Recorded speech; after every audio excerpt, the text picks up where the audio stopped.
Hey guys, Crew of Blind Wave. I'm Jake. I'm Baba. I'm Jen. Baba Jen. Jen Baba. Jen Baba. We just got back from The Running Man. We just did a non-spoiler review, which should be up on the channel somewhere in the last, some amount of time. And we're about to jump into our spoiler review. So, I started the last one. It's your turn. No, I'm not ready. What do you think? The cast in this is crazy. Yeah, it's a pretty stacked cast. I am on a Glen Powell kick. I enjoy everything I've seen him do so far. I haven't seen the Hulu show he's doing. The Chad football Powers. one. Yeah. I haven't seen that. Yeah, I have not seen that. But everything since Top Gun Maverick, yeah, I've been enjoying. So all you needed to tell me was Glen Powell, Stephen King, and I was here. I was sold. But I didn't know the cast that was in this movie. So at the beginning they have the traditional credits of the names popping up, and it had Colman Domingo. I was like, what the fuck? It had Jamin Lawson, which is she's from Sinners from this past year. She was Pearline. Mm-hmm. So the whole time my brain was going, her song, Pale Pale Moon. Pale Pale Moon. My brain just shifted to her dancing. Lee Pace, Josh Brolin, Michael Cera. I was like, what? I didn't know any of this. Yeah. I knew Colman Domingo, I knew Lee Pace, I knew Josh Brolin, and I knew Michael? Glen Powell. Oh, Glen Powell. Because I've seen those four in their press. Oh, in the press stuff they've been doing? Yeah, the press junkets. Oh, I haven't seen that. That's the most I saw of the movie. It was just some of their press junket stuff. So, I showed you one with my, I didn't notice that was for this. The one with Colman Domingo when he was stepping from the corner. Yeah. Yeah. I get his stuff on my For You page because I am a Colman Domingo fan. Mm-hmm. It's a stacked cast for mostly really, really good. Mm-hmm. I think Glen Powell, really, really kills it. He shines. In a movie that, truly it's an adaptation of a Stephen King movie or book, but it's still a remake of the 80s movie, which was an 80s action movie, which is not, character acting is not the biggest thing. But he came into this and he killed it. I think so. I think everyone, Josh Brolin, I think did a really good job. I think Michael Cera was, really liked Michael Cera in this. Michael Cera killed me with his part. When generally Michael Cera, I'm like, oh, Michael Cera's here, he's going to be Michael Cera, and this was not Michael Cera. And this is not Michael Cera. This was not Michael Cera. I don't get to see that often, and maybe I just haven't seen him in much lately. Mm-hmm. But he was a really, really surprising thing for me. To the point where that when he kicks the bucket, I'm like, no, I really enjoyed his character. Yeah, I really liked him. I'm glad that he kind of got to go out the way he kind of wanted to, and I loved his little House of Horrors that he got to do, and how excited he was to get them there to the point of. Glen Powell's like, why are we upstairs? He abandoned his entire plan when his grandma was gonna call him in, and he realized, oh wait, I can get them here now. Yeah, I can fulfill my plan of murdering these people that destroyed my family and my dad. And he presses the button himself. It was so good.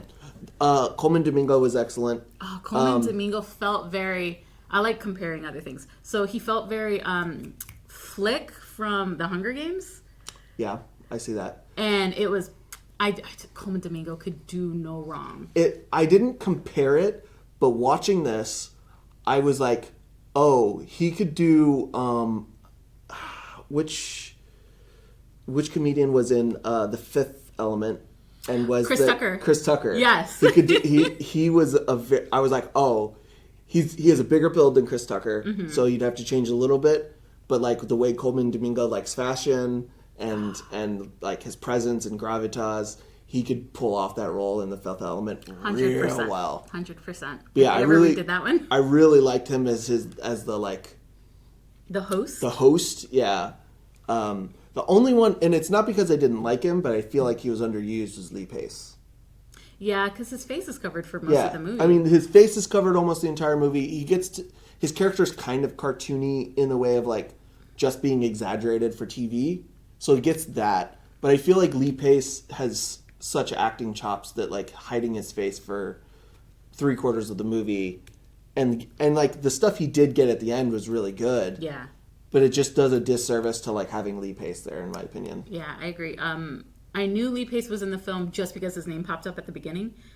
And I just kept on waiting for him because my brain didn't think the guy under the mask was Lee Pace. I was thinking, oh, they're hiding his face because he's someone from the first movie.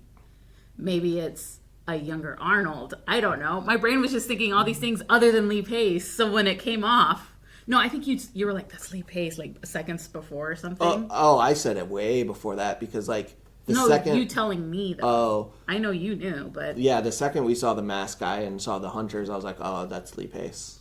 So you didn't tell me until like a few minutes before the reveal, and I'm like, oh, those are his eyes. It wasn't even that. It was just the fact that like I knew Lee Pace was in it, and I was like, oh, they're gonna unmask this guy, and it's gonna be Lee Pace. Also, he's a giant, and he was bigger than everyone else there by a good bit, and those guys are not small guys. No, he looked like he towered over them. Yeah. I also love Lee Pace. Yeah. Yeah, I think all of the individual parts of the movie are really solid. Oh, and the girl, Emilia Jones, the one in the car. Oh, yeah. The one that's singing the song from the theme song that I'm assuming is a mocking of the Kardashians. Oh, yeah, the Americanos. The Americanos. I also think it was kind of like a Married with Housewives mockery. Oh, yeah, like Married Wives of Atlanta. Yeah, like Real Housewives of that kind of thing. It did feel like that, too. And I love that when she came on screen, we both looked at each other because, like, for the past few years, we've seen her in things. So she was in Lock and Key. She was in Task that was out this year.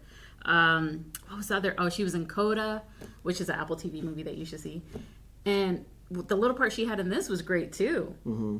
I mean, I didn't finish it because it wasn't super for me, and I've been picky with my TV shows, but she is excellent in Task. Task also has this great cast. She is one of like top 3. Yeah, and she's top 3 in that. She's young and she's gonna like hit it big because she's crushing everything she's doing from where we started seeing her in Lock and Key when she's a younger not young teenager, but she was probably 16 when she started that show. I'm guessing maybe so we're getting to watch her career take off, which is kind of nuts. It's really nice because like she's so good. She's so good, real good. Which like. I think Lock and Key is a fine show, but it's definitely kind of geared towards kids, and its acting is a little more like, it's a kid's, it's a family-friendly, leaning towards kids.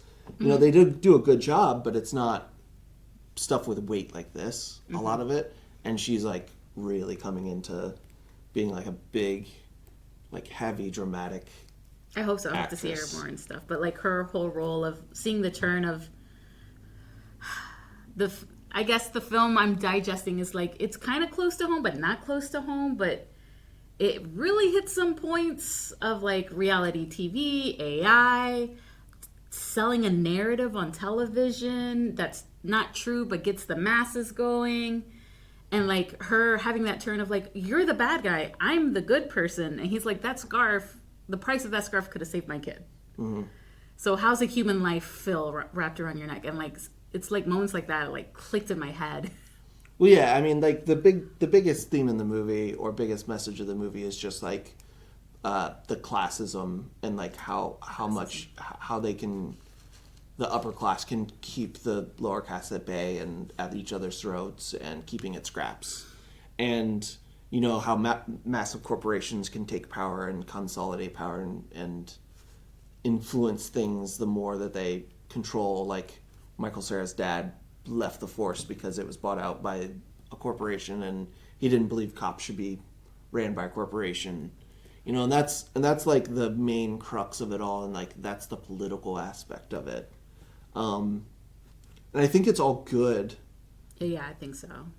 But it feels like it's not compared to watching The Long Walk. I think that handles it. A very similar message so much better. Okay, I see what you're saying, but I say it's handled differently because Long Walk is I don't know if subtle is the correct word, but it's quiet, it's long drawn, you're in there for the ride. This one is it's flashy, it's almost trying to like sell you the message that they're selling the audience in the movie as well. I didn't get that. I never once felt like I was being sold what the audience was being sold. It was pretty clear from the beginning, like, these powers are evil and they're taking advantage and they're lying and cheating and not to trust them. And I felt the same, like, it was pretty clear we're in a dystopian, authoritative state in The Long Walk right away as well. So it just, I think it just handled the nuance of what it was trying to say in a better way. Or a way that hit you better. That's, yeah. Yeah. And that, like, and how it affects your viewing, putting it through, like, a character-driven, deep, heavy movie, I think is more effective than trying to get it through at the same time as a giant action movie.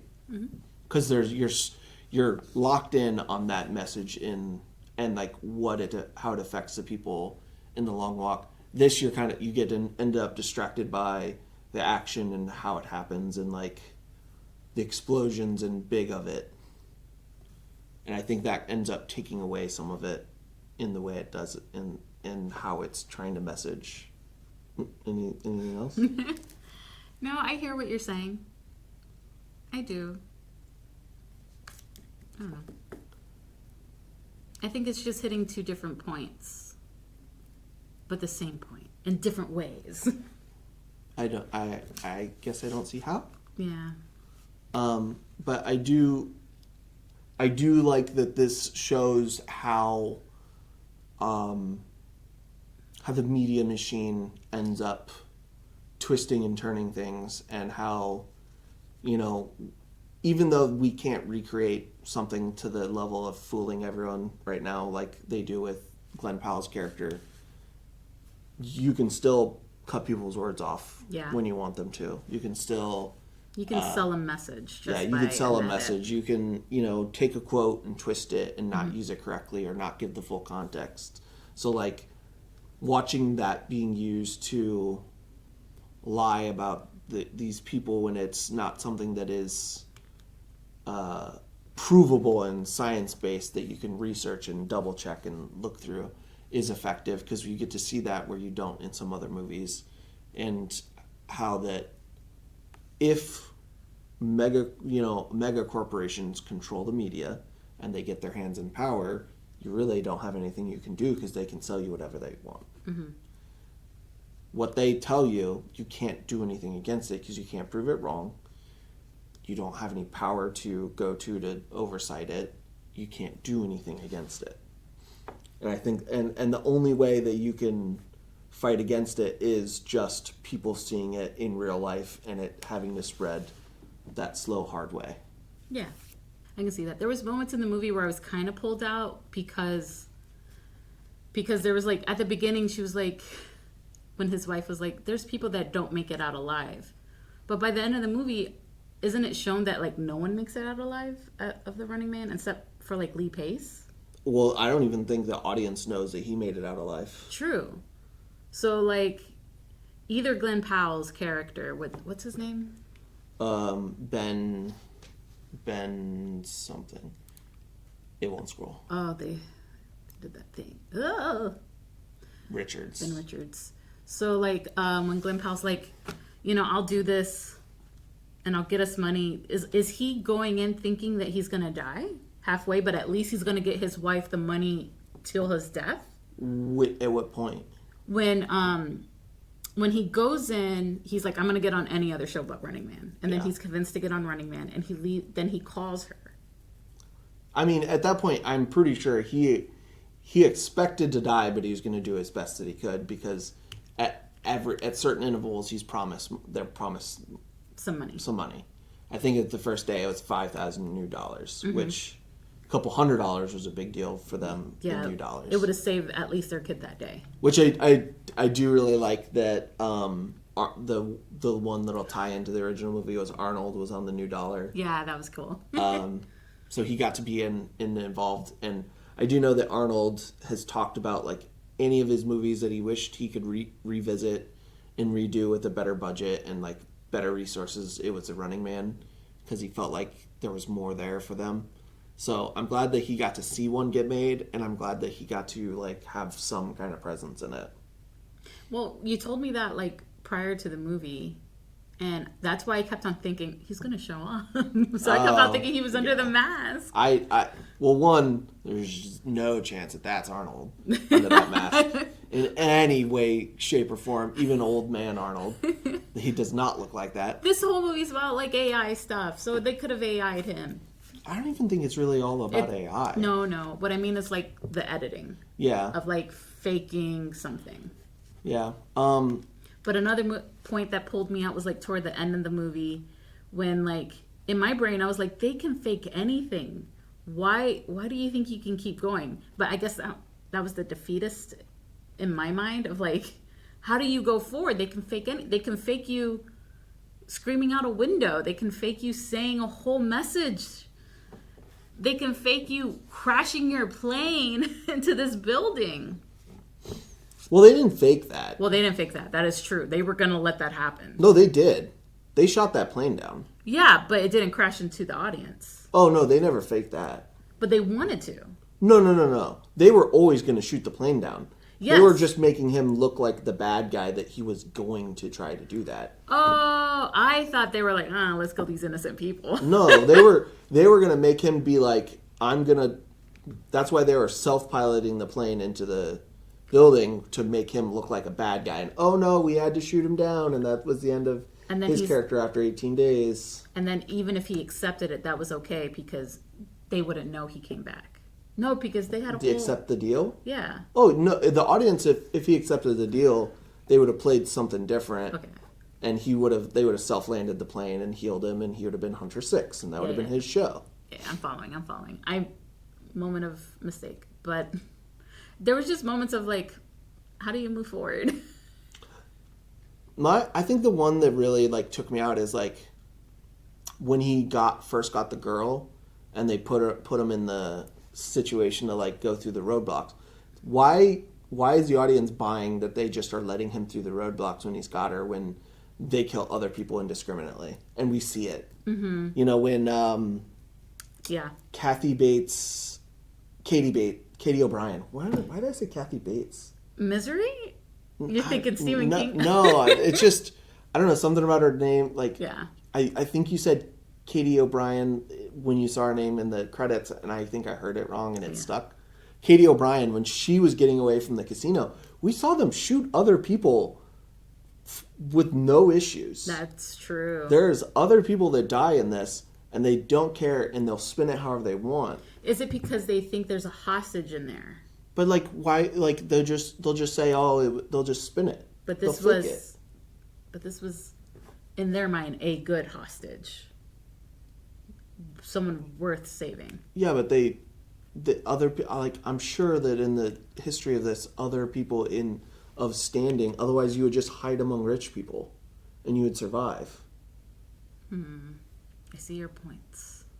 I just, like, before he pretended to have a bomb, why was he allowed to get past the roadblock and they didn't just be like, oh, this is the end of Ben Richards? I get that they're trying to get better ratings, but at a certain you mean point, for the audience? Why? Well, yeah, why is the audience like, why are they not questioning the show? And why would that not make the ratings drop? So that, at that point I was like, I don't get why they're doing this. And it continued to be a thing of like, why are they conspiring to his demands when I don't think they believed it ever. I mean, I guess they had to have, but I don't know. Some part of that like mid to late section kind of took me out on like why they're following this. I'm kind of with you. There was a moment after he got in the car where I'm just like, how are we still going? But I think what drove me to go forward, like continue with it, was the producer, Josh Brolin. Yeah. The president, executive, whatever. Dan Killian. Whatever he wanted, he got. And if he wanted him, because of the ratings he was bringing, he was going to do whatever. Yeah. And who understands the logic of a madman? Yeah. I mean, the crazy thing is it ends up seeming like he makes a bunch of mistakes in this, but how does he get to that position with the level of, mistakes to get to this point? Because there has been no man like Glen Powell before. I Yes. Yeah, and I guess that's kind of where some of my complaints come in of like, I don't feel like for an Edgar Wright film, I don't feel like music was all that good in this. I think it's fine, but at no point was I like really feeling like the music was involved in part of what was happening, especially with movies like Baby Driver, where music is almost another character. And when they do like Mickey Mousing so much in that movie. Yeah, and I never felt like the editing or any of the shots were very super Edgar Wright. It did not feel incredibly unique in a way that I had hoped for. Mm-hmm. Is this a bad time to tell you I've never seen Baby Driver? Yes. What? I've talked to you about this movie so many times. And is that when I just smile and nod? I guess so. I guess so. We're going to watch... The only problem is there's like 2 super problematic people in Baby Driver. So another thing in this movie is I do like... You tell me in the comments. Like, the product placement didn't feel like product placement because it felt perfect for this film. So, like, the monster, There was another thing that happened earlier in the movie. I was like, oh, product placement. But, like, it felt so perfect for this kind of film. I think it's comedy. I think it's because it's making... You're watching a movie that is about a television program. So it's on the nose. Yeah, that's exactly. Yeah, and I did enjoy those couple moments, like when Michael Cera pulled up and was like, monster? I was like, okay, that's pretty good. And I do think there's some like dark comedy in this that's pretty funny. But also shout out from Angel from Dexter. Oh yeah. Being the manager boss, the manager. What were you about to say? Oh, I don't know. Oh. One thing I did really like about this is all the production design was really good. Especially, I really, really liked all the cars. Because all of the cars felt futuristic, but from a design standpoint of the 80s. Gotcha. They were all 80s, like, design. Like, you could look at that car and be like, oh, that's a car that was in the 80s that they would have tried to make look futuristic in the 80s. Mm-hmm. And they're like, yeah, we're going to use those same designs and make an 80s car look futuristic instead of just making what we think a futuristic car would look like now. So it was like some designs never really changed in the way they did for us. It's just they hit a different point in time and those designs stayed. Yeah. Yeah, You mentioned Katie O'Brien. Mm-hmm. Love her too. Oh yeah, I really like her. Put her in more movies. I wish she had a bigger role in this, and it's. I wish she followed her a little bit. Yeah, it's a shame that the contestants don't work together a little bit. I mean, it makes sense not to. Yeah. Because it's easier to find 2 people than one, and if you find one, you're super close to the other if you don't already have them. But it would have been nice to see them work together some. And I thought it was going to happen because he had saved that, the idiot. Oh, yeah. During training, which, how long was that training? It was like a day. Yeah. Which I did really like. And it kind of quit early in the movie, and I think that's kind of one of the things I wish had kept going was I really like the intercuts of him doing a thing and cutting to him doing it in real life. Mm-hmm. Of like showing like, oh, this is why he's good at this because he's during the training session. Yeah, they used it in the training session and they stopped. And I wish that had been a more consistent thing through the film of him pulling off things and it cutting to him already having done something similar. And I think that the fact that it stopped was disappointing because I was like, I like this. Mm-hmm. And we just kind of dropped it. Whereas I would have liked to keep going with it. I thought that would have been an interesting thing of like, oh, he's already done this competition because he's already put himself through every shit job that the network has. Yeah. I would want more story from William H. Macy's character, where he was so helpful. And I'm like, why are you helpful? Why are you this helpful? What it seemed like is they were just friends, and they knew of each other because he knew how to get to the secret spot, and William H. Macy was going to offer him a job and was just a day late. I know. Oh, that sucks to have that moment of like, well, shit, it's too late. I'm already Yeah, the thing's on my wrist. And him helping got his warehouse blown up and probably him killed. Yeah, but it got to a point where like they showed that, but then like, but it was a dream. Put the gun at his head, yeah. So did what happened to William H. Macy really happen? I think they mentioned him again later about something, and think that it did. And then I like the brothers that found him. Yeah. And helped him. I love that little show that's The Truth. Yeah, The Apostle. The Apostle. I love that. I love that it helped him. I was expecting at the end when we saw The Apostle for him to take off his mask and it be the guy that was there. So he was showing him his own tapes as The Apostle. Mm-hmm. I thought that would have been... I was kind of like, I hope that's what it is, but it wasn't, and that's fine. But it just kind of like... They seemed like they had the same build, and it could have been the same actor, and it would have been interesting if he was the Apostle and he got saved by the Apostle. Mm-hmm. But he doesn't want people to know he is, so he just showed him his own tape. But yeah, like... It is interesting to see, like, especially once we get, what was the girl's name? Which girl? The girl that he kidnapped. I think her name's Amelia, when her real name's Emilia. Yeah, that sounds right. I did like that she was so confused as to why the people that were looked down on were excited about him. And I think that was the most effective of the political messaging, was with her and through her stuff, like you said. But I think besides that, I think some of it, like I said earlier, the action kind of like intercutting and some of the way that, I don't know, there's something about it that just didn't resonate and work for me. I mean, I can understand that. I think Glen Powell, and I'm always going to rage about Glen Powell until he proves me otherwise, like his moments of comedy with his little tapes. Yeah. Was hilarious. Like, I have to record 10 minutes. They didn't tell me when 10 minutes, so watch me fucking take a nap. And slaps his own ass. Yeah. More of that, please. But, like, I just love those moments. Yeah, I think, like, the comedy that was here was all pretty good. I don't think any of it took me out or, like, was distracting. And it was mostly funny, or it was, at the very least, not unfunny. Yeah. Which is bad. Like, rough.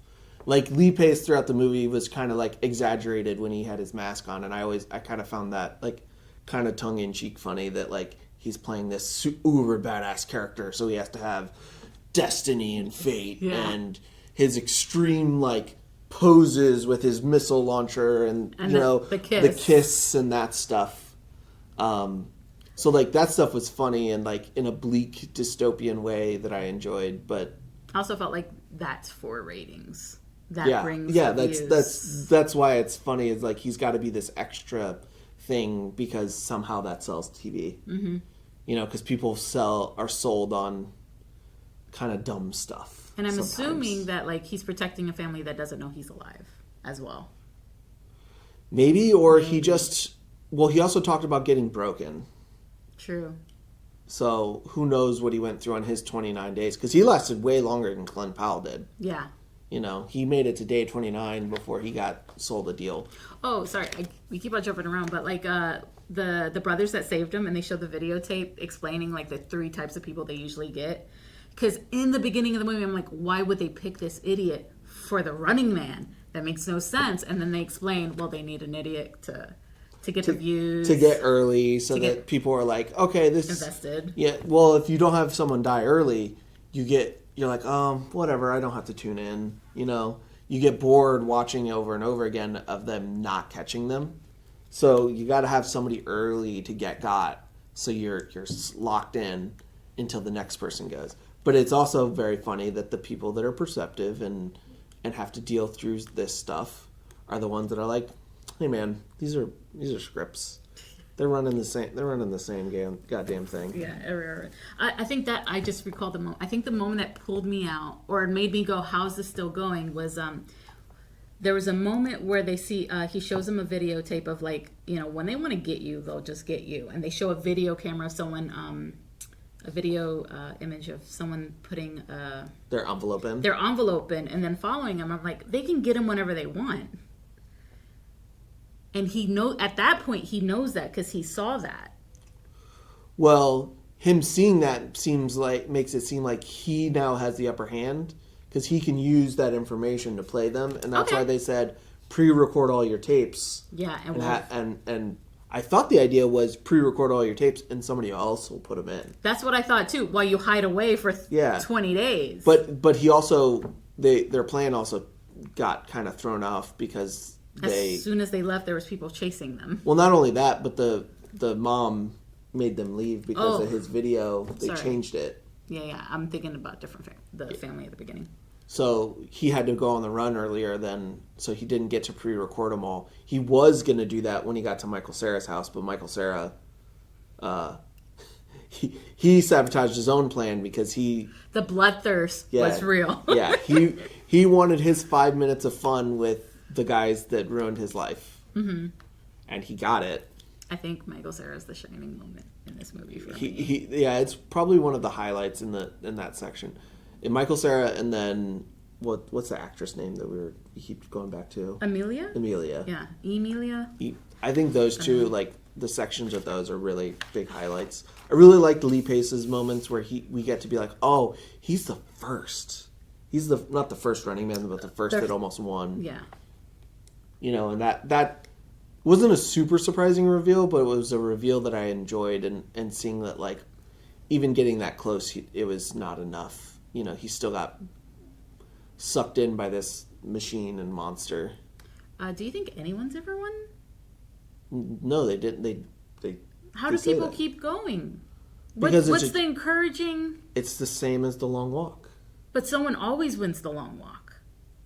There's a winner every long walk. Yeah, but this is the lottery. Like, yeah. If they came out in like 20 years and said, yeah, no one really actually ever won the lottery, is all set up, it would not surprise me. But people would still try it. And like, this has only been going on 7 seasons. People get further along, and it's not just money for them. Money gets sent to their family. Yeah. And these are people who are incredibly desperate. Yeah. You put enough desperation into somebody, and you offer them $1 billion new dollars, which would put them in the top 1%. 1% of the 1%. Well, no, $65,000 new dollars would put people in the top 1%. Oh, that's what he said. Because if he lasted a week, his family got $65,000. $1 billion would put them in the 1% of the 1% of the 1%. And even if they didn't, he's still getting his family into a good life. Yeah. And then some people just, Katie O'Brien's character didn't seem like she was doing it so that she could live out 2 weeks the way she wanted. Yeah. And what sucks about it is it seems, because we're in a futuristic world, so they have better medicine than we have right now. It seems like they had medicine to, like, cure what's wrong. Well, their kid just had the flu. The sister of the two guys you went to the bathroom in this part had cancer, and they injected her with something, which I'm like, what's that? Well, it definitely wasn't a full cure, because I was there for that. Yeah. But she got cancer from the network's munitions factory. Mm-hmm. And like, that's why these things are, I mean, even though the message didn't work fully for me, it's still important, because, like, right now we are living in the richest country to ever have existed in the world. Mm-hmm. And we still can't deal with some of our most vulnerable people while we have people trying to get $1 trillion payouts. Mm-hmm. And this is just exaggerating that to try and highlight these problems so that people can start to realize and think and be like, maybe we shouldn't give these people that much power, because they're going to just abuse it, because the richer they get, the more they abuse if they're not kept in check. With regulations. So it is still like an important message, whether, depending, even if it's not the way. Not yeah. I mean, it hit. Obviously, I agree with it. It's just, it had more to be desired. You just had higher you had other expectations. I had higher hopes. I'm trying to think of anything else that... I mean, like, I know Glen Powell talked about him being incredibly proud of all his stunts. He looked great in the whole movie. It looked like everything he did. It was great to, like... He's like, yeah, if I'm going to do this, make sure you see my face and you know that it's me. And it was great that you could see his face and know that, yeah, he really just did that. He was on the side of this building or whatnot. Oh, yeah, when he was... You know? So, it was really good in all that aspects. All the action is very good, you know? But, yeah, I don't think I have anything else. Do you? No.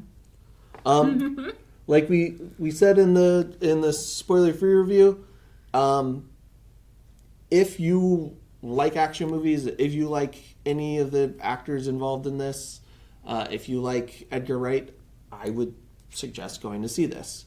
I would not, if you're on the fence about it, we're not sure, I would probably say go see it, but I also think this would be fine waiting for streaming. Yeah, I agree. So yeah, that'll be the end of our review for this, guys. So, see you next time. Thank you for checking out our spoiler review for The Running Man. If you like these reviews, make sure you tell us so, and you are down in the comments telling us what to do next. Wicked is next week.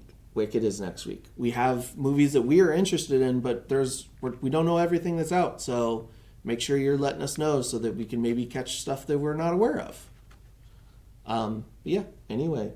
Also, let us know if the guys should react to this or Aaron and I should react to the original. Yeah. Do that. Yeah, catch you next time, guys. Bye.